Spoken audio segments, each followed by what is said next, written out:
क्या होगा अगर कि मैं आपको बताऊं कि लीव विलेज कभी भी स्टार्टिंग से एक पीसफुल विलेज नहीं था, बस उसे टाइम के साथ अच्छे से मैनेज करा गया है। हाशिरामा के ड्रीम से लेकर नरूटो के पीसफुल एरा तक, जहां पर हर होकागे ने विलेज को सिर्फ लीड ही नहीं करा है, उन्होंने अपने हर प्रीवियस सिस्टम को रीशेप भी करा है। और मैं आपको एक अनकंफर्टेबल ट्रुथ भी बता देता हूँ कि उनमें से ज्यादातर ने सिस्टम को कोई फिक्स नहीं करा था। उन्होंने बस इस सिस्टम को इस तरीके से बना दिया था कि ये बस लंबा खींचे, मतलब लॉन्ग टर्म वर्क करे। पर जस्टिस वो क्या होता है, तो आज हम ब्रेक डाउन करने वाले हैं कि हर होकागे ने अपने टाइम में इस सिस्टम में क्या क्या चेंजेस लाए या क्या क्या ऐड करा, और ये कैरेक्टर जब होकागे थे इन्होंने क्या करा। सबसे पहले तो इस सिस्टम को फॉर्म ही कैसे करा, और ये वीडियो है the evolution of Hokage's leadership, Hashirama the founder. तो हाशिरामा सेंजू की लीडरशिप में इस विलेज को बिल्ड करा गया था, और इस विलेज का नाम रखा गया था कोनोहा। और यही सबसे ज्यादा इंपॉर्टेंट टाइम था, क्योंकि ये सिर्फ होकागे एरा नहीं था, ये वो टाइम था जब पूरे शिनोबी सिस्टम को स्क्रैच से क्रिएट करा गया था। तो चलो पूरे सिस्टम को अच्छे से ब्रेक डाउन करते हैं, और मैं इन सब बातों को पॉइंट्स में बताऊंगा, जिससे आप सबको समझने में और आसानी होगी। तो मेरा सबसे पहला पॉइंट है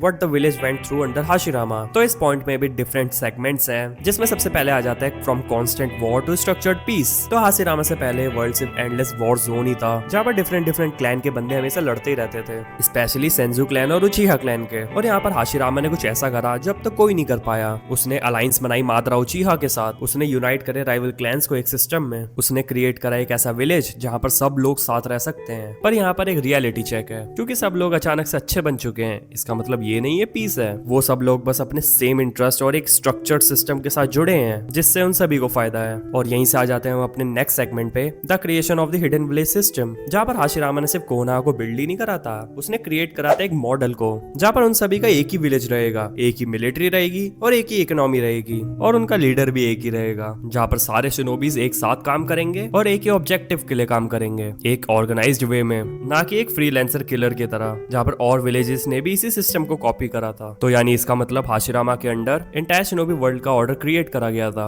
और आप सभी को मैं यहाँ पर एक और बात बता देता हूँ कि यहाँ पर मादरा का भी बहुत बड़ा रोल था, जहाँ पर हाशिरामा और मादरा का सेम ही एम था कि क्रिएट करी जाए एक ऐसी पीसफुल कम्युनिटी जहाँ पर सारे निंजा को एग्जिस्ट करें। जहाँ पर हाशिरामा के वुड स्टाइल की मदद से उन्होंने बिल्ड करा विलेज का इंफ्रास्ट्रक्चर, और मादरा ने गैदर करे सपोर्ट्स को अपनी अलायंस के लिए, और इसी कोलैबोरेशन ने स्टार्ट करा शिनोबी विलेज सिस्टम को, जिसकी मदद से हिडन लीफ विलेज बन गया था one of the most powerful village in Naruto series. और इसी के साथ आ जाते हैं हम अपने अगले सेगमेंट पे, the distribution of tail beast. तो हाशिरामा ने मल्टीपल टेल बीस्ट को कैप्चर करा था और उन्हें डिस्ट्रीब्यूट कर दिया था दूसरे विलेजेस के साथ, जहाँ पर हाशिरामा का गोल था कि वो पावर को बैलेंस रखेगा और प्रिवेंट करेगा कि सिर्फ एक विलेज पे सारी पावर ना रहे, वरना एक विलेज सारे विलेजेस को डोमिनेट करेगा। पर रियलिटी में हाशिरामा का बहुत ही ज्यादा बेवकूफी भरा फैसला था, और क्योंकि इस फैसले की वजह से उन्होंने सारे और विलेजेस को भी इक्वली मिलिटरलाइज कर दिया था, और उसने सेट कर दिया था एक स्टेज फ्यूचर वॉर्स के लिए। तो मैं आपको इस चीज को एक एग्जांपल के साथ समझाता हूँ। तो जैसे अमेरिका ने सबसे पहला एक न्यूक्लियर बॉम्ब बनाया था, और अगर वो चाहते इसी न्यूक्लियर बॉम्ब को सारे कंट्रीज के साथ बांट भी सकते थे, मतलब जो आज के टाइम पे न्यूक्लियर कंट्री है भी नहीं,